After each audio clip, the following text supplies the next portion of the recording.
Bueno, ¿cómo es el Milei, aquel Milei, el Milei de hoy? A ver, Milei hoy en día es un político de raza institucional, un político institucional que hizo un doctorado en las prácticas más desdeñables de la política institucional en tiempo muy acelerado. O sea, hoy es casta. Pero de alta alcurnia, ¿no? Y si vos te fijás, al mismo tiempo, su personalidad tiene las características para embeberse de los peores rasgos que contagia el poder político por un lado, el poder económico concentrado ligado al poder político y la plata fácil de la política institucional. Lo ves en su accionar, en su construcción política, cuyo ingrediente principal son dos.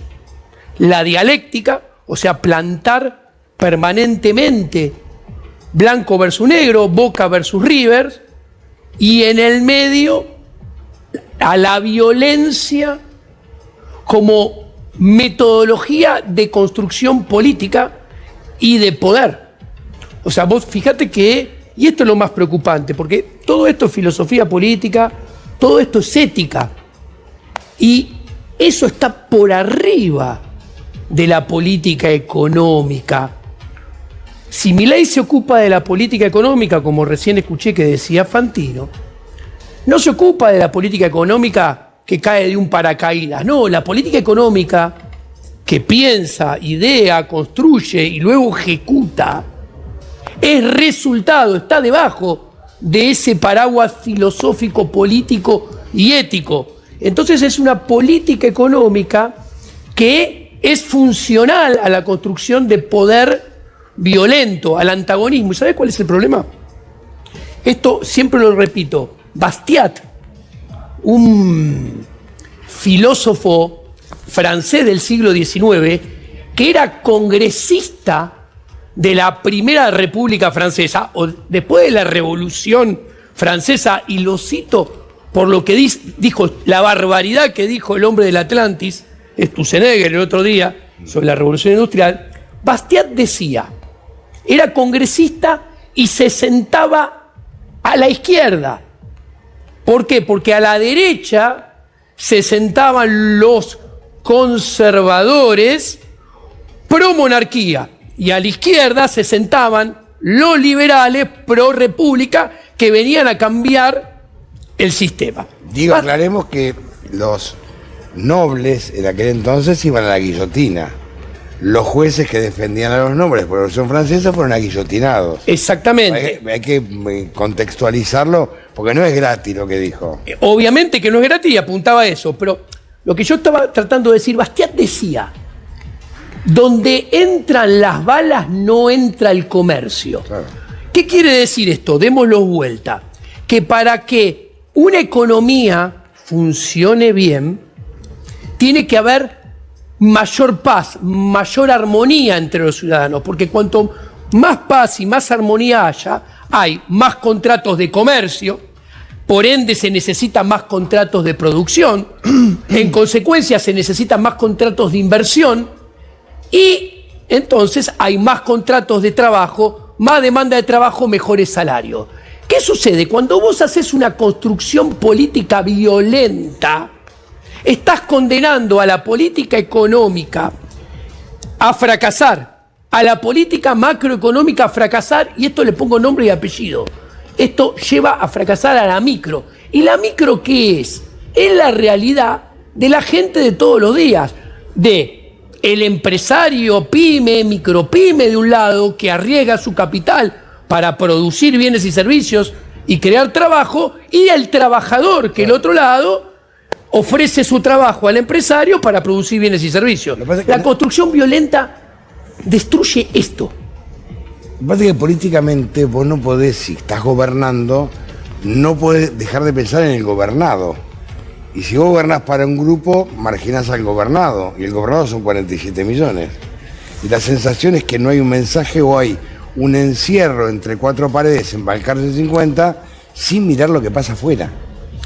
Bueno, acá es muy importante entender, porque la política económica, además de pensarse, ejecutarse, delinearse y ponerse en práctica debajo de ese paraguas filosófico, político y ético, está ejecutada por individuos. Sí. Individuos que traen su historia de vida, su conocimiento, que adquirieron a lo largo del paso del tiempo. Vos te encontrás, primero, con un ministro de Economía que es socio del presidente del Banco Central. O sea, una consultora hizo lo que se llama el takeover de, por un lado, la política, la ejecución de la política fiscal, que está en manos del Congreso, pero no hay presupuesto, así que no está en manos del Congreso, y de la política monetaria. Son dueños de una consultora. Los dos, toda su vida, se dedicaron al área financiera, a comprar y vender papelitos. O sea, el ministro de Economía es lo que se llama técnicamente un trader. Claro. Compra y vende papelitos y sabe ganar mucha plata comprando y vendiendo papelitos. Pero de programación de política macroeconómica y de política monetaria, su socio, no saben nada. ¿Ok? Ahora, además, tampoco saben de economía real. Y acá es un punto importante, porque vos me decís, bueno, puede haber otras personas que saben de economía real. Bueno, te podés encontrar, por ejemplo, el presidente de la Nación, si yo sigo lo que dijo Fantino, toda su vida quiso trabajar de consultor macroeconómico, microeconómico y asesorar empresas en el sector privado en libre comercio. Y nunca pudo ni nunca le dio el piné. ¿Y por qué no pudo? Porque nunca nadie lo contrató. Él, ¿de qué trabajó? Él trabajaba evaluando contratos en una empresa prebendaria que hace negocios con los estados a lo largo y ancho del mundo en diferentes países. ¿Cómo se evalúan los contratos de licitaciones de empresas públicas? Siempre son, para que lo entienda la gente, voy a ganar un montón, una bocha, un toco o mucho. O sea, no es que estás evaluando... Nunca perdés. Exactamente, no es que estás evaluando una empresa que actúa en libre mercado y en libre competencia con muchos jugadores en el mercado. No. Entonces, el presidente de la Nación, por ejemplo, nunca trabajó con empresarios, pymes, micropymes, medianos y grandes en el universo de todos los sectores de la economía real. Nunca pasó ni cerca tampoco. Pero no lo conoce. Ahora... No lo conoce, exacto. Y si voy al ministro, a otro economista del gobierno, que ya estuvo con la alianza, igual que Patricia Bullrich, ya fue el presidente del Banco Central de Mauricio Macri, y que fue un desastre de presidente.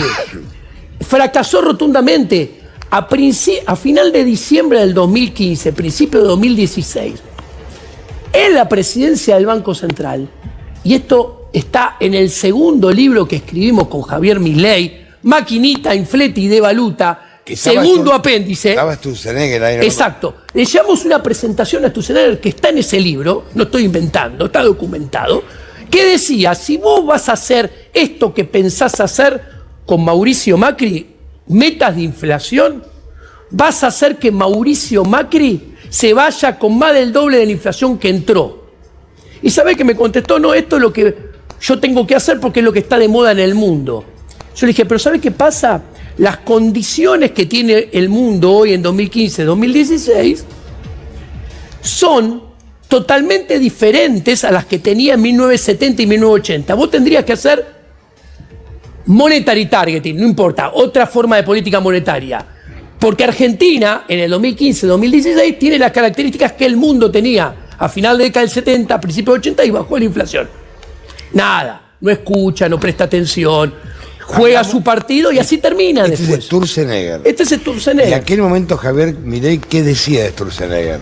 A ver. Porque ahora dice que siempre lo admiró. Yo lo que puedo decir es que Javier Milei, que te cuento, Sturzenegger me invita a mí esa primera vez a la presidencia Y yo le digo, che, ¿puedo ir? No, él no lo conocía, Javier Milei. ¿Puedo llevar a Javier Milei que me acompañe conmigo? Ya escribimos un libro juntos, etcétera. Dale, sí, vení con quien quieras, me dijo. En ese sentido era muy accesible, Federico. Y Javier estaba totalmente de acuerdo con la presentación que yo construí, que yo le llevé, que yo le presenté. Estaba totalmente ese día alineado conmigo y no con Federico. Por eso está en nuestro libro la presentación. A las pruebas me remito. Ahora, parece que vos decías no saben de economía real, pero de la economía financiera tampoco les está saliendo bien. De hecho, vos decías recién de Sturzenegger y el riesgo país que no lo pudieron bajar para acceder al mercado internacional de crédito, ahora están diciendo que es el riesgo Kuka, lo dijo Sturzenegger. Bueno, a ver, este es el punto que hay que comprender porque ahí se mezcla lo económico con lo político. A ver, Federico Sturzenegger es hipercasta política de siempre. Siempre vivió del Estado. A ver, fue economista jefe de YPF. Fue presidente del Banco Ciudad. Fue diputado nacional. Fue presidente del Banco Central. Fue asesor en el Ministerio de Economía con la Alianza. Y ahora es ministro de modernización, no me acuerdo el nombre. De regulación. Exacto. O sea, esto cuando vos sumás, te da más de 2 décadas en la función pública y siempre ha terminado yéndole mal. Ok, entonces, cuando él dice riesgo Kuka, no se lo puede, esa frase muy desafortunada, desarroparla de lo que es un político que cada tanto juega a ser política económica, como economista, pero primero y antes que nada es político. A ver, de hecho, lo cómico, el error garrafal de Sturzenegger, riesgo Kuka, y yo le contesto, Federico, riesgo Kuka, hoy por hoy, cuando vos mirás los datos del Banco Central de la consultora Bausili Caputo, el saldo neto de inversión extranjera directa después de 18 meses de mandato, Javier Milei es el único de los 6 últimos presidentes que tiene inversión extranjera directa negativa y se le cae desde el mes número 13. Entonces, si me paro en el mes número 12, Javier Milei tenía un saldo neto de inversión extranjera directa extranjera exactamente igual que la de Alberto Fernández. 4 veces más chica que la que al mes 12 tenía Macri y 8 veces menor que la que tenía Cristina Fernández de Kirchner en el promedio de los primeros 12 meses de sus 2 mandatos presidenciales. Y con Rigi.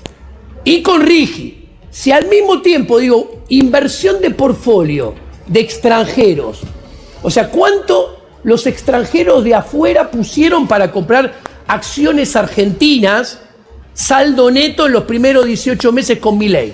Tenés un saldo neto negativo de menos 126 millones de dólares, mientras que con Macri tenías positivo de más 3.900. Ahora, no es un problema que claramente los extranjeros con estos números muestran que no creen en el programa de Milei. El programa de Milei para ellos no tiene reputación.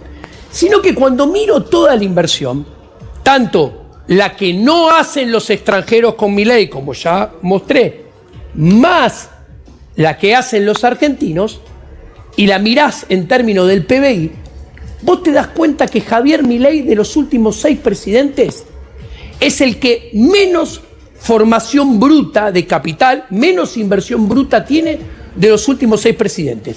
El promedio es menos 13.7% del PBI.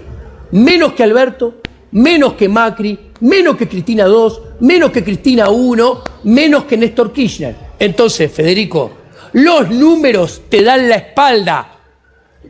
La inversión te da la espalda. la frase que decís, riego Cuca, es una frase de campaña que no tiene pilares sólidos en la inversión.